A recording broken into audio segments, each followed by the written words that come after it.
piece is for all those people who made me doubt myself. I mean, not that it was completely all their fault or anything. As a Christian and as a kind person, I can understand that they were going through some things that made them partake of the haterade. But still, the fact that they came from a broken home, had internalized homophobia, or their daddy beat them, it does not excuse the fact that they made me doubt myself there for a while. Like, I remember in the second semester of 7th grade, standing in the lunch line, Stantonowski, he made me doubt if I belonged in the new private school that I was just tracked into. So, what's your PSAT score? Now, back then, I wish I could have said what I was really thinking. Child, PSAT score? Don't you know we just started middle school? Yeah, most of us took them in November. Why didn't you sign up? Wait. You mean to tell me that y'all took y'all PSATs in the first semester of 7th grade? Damn you privileged bastards! You've even started your college admissions process before enrolling in high school. But I ended up saying, I got a 1410, because I figured it was high enough of a number that it was respectable, but low enough so it didn't look like I was completely pulling out of my ass. See, high expectations from my family, my church, and myself compelled me to ignore how I was different from my white classmates and instead focus upon how I was better. You see, back then I didn't quite understand that my pride shouldn't have relied on test scores and GPA. Somehow all the accolades, attention, and awards break me go into a pattern of comparing myself to others. A really nasty habit that I really didn't think was gonna keep on biting me in my ass over and over again to this day. Like, I remember during 11th grade, there was this extremely large butch girl.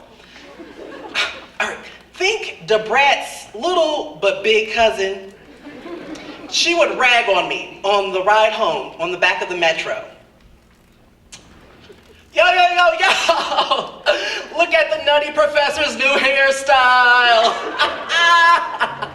Is those worms coming out of your head or something? Oh, yo. Look, it looked like Professor Clump just ate Wyclef Jean.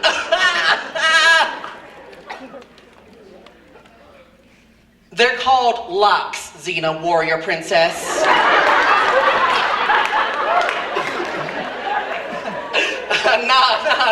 Nah, see, actually, they're called gay. Especially when they're as loose and as bumpy as you chubby ass bandit.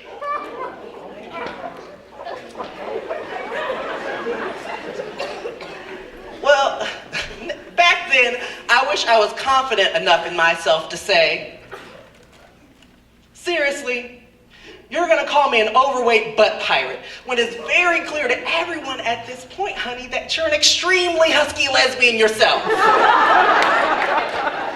I mean, really, you started growing a mustache before I did, and you never seemed to notice or care enough to shave it, honey.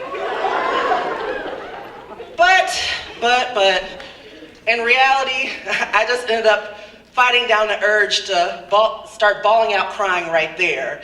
And I ended up getting off the bus like 4 stops early, just so I can get out of the seat.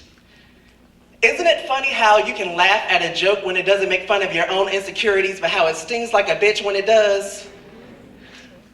See, if I knew then what I know now, I would have actually thanked Xena for teaching me a valuable lesson. Now, while people may fear what they don't understand, what they're most terrified of is being different themselves.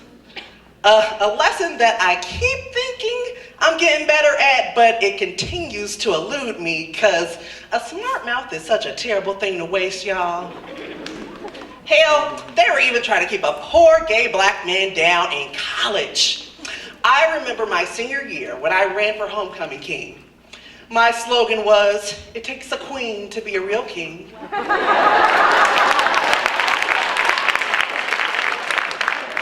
I was super involved on campus, and I figured as a loud gay black man, I had a slight advantage in standing out at my small, private, predominantly white research university. I wanted to be sponsored for Homecoming King by my favorite student group, which was gospel choir, but it seemed like some people had some issues with that. I just don't understand why you have to advertise that you're gay as part of your campaign. I mean, our group is open to everyone and everything, but you know, you're so involved with so many different activities. You know what? You don't even really need to be sponsored by a Christian student group. Now, at this point, y'all probably can imagine what I was really thinking. Well, dag, while we're talking about things that I don't need to be ashamed of who I am or my belief that God created all of us. Gay, straight, beautiful, fugly. Just in the face a bit there. Anyways, he created all of us in his image. And I don't need the approval of a hypocrite who was so holy that they ended up consuming too much of the blood of Christ last Saturday night and ended up communing with a young man that I'm entirely sure you know is cheating on you. But y'all can be proud of me. I took the high road.